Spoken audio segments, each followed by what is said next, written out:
going on, guys? Welcome back to the Ovens Garage. Today I'm going to be changing out the block heater on my 1993 Dodge W250 Old Blue. Right now I'm draining the coolant because I'm changing out the rad hoses, and I'm also going to be doing some work replumbing this Webasto a little bit differently. But in this video I'm going to show you how to change the block heater. Here is the part number. I got this off of Parts Avatar.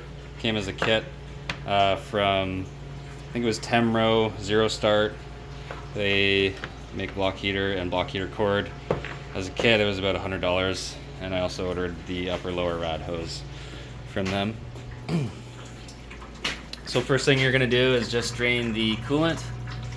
So I took the top cap off of the rad, and then on this truck it's a little more difficult to drain the coolant because those automatic transmission fluid lines there for the cooler are running up to the front, so you can see it's a bit of a disaster. On a manual trucks, that's not going to be there.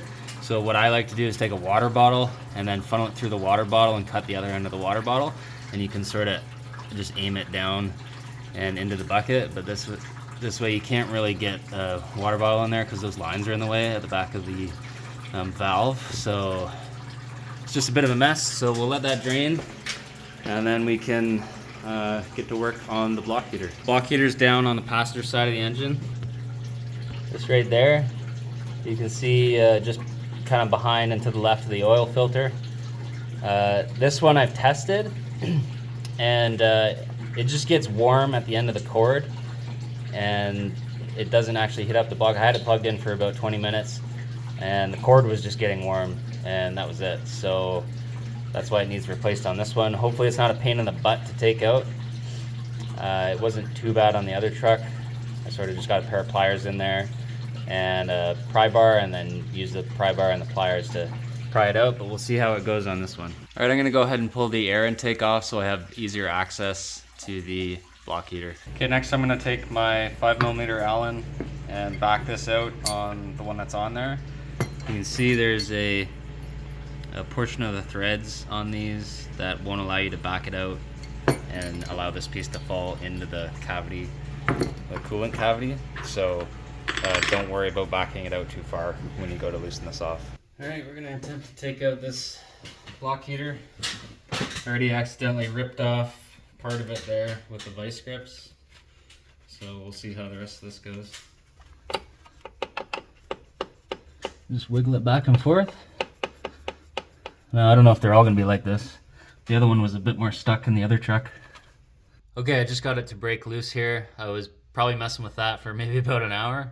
It's a bit of a pain in the butt, but what I ended up doing was these two prongs broke off with the vice grips when I was using them. I got my vice grips on this centerpiece, and I sort of used the bolt to wiggle it around and pry it down, and then I could get a screwdriver behind it and then pry it outwards a bit, and then that's what got it loose there. So now I can take this out. Keep in mind there's that bar back there, and there we go. Here's the old block heater. Okay, so I just cleaned up that the surface of the bore there with a little bit of fine sandpaper, and then I wiped it down with a rag. And I'm going to take my new block heater, stick it in the same position. I'm going to put a little bit of lube on that O-ring, and then I'll snug her down. Okay, so there's no torque spec on this, so I'm just going to snug it down. And then once we fill it up, we'll check for leaks. And if it's still leaking, we can just tighten it a bit more. All right, so I got the cord on there. That was the last step.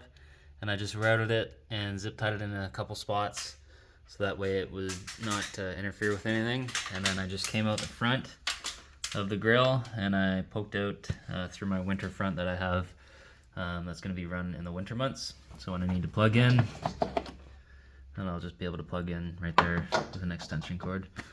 I am probably going to end up changing that, because what I would like to do on this truck is have a couple more options when it comes to AC power plug-in.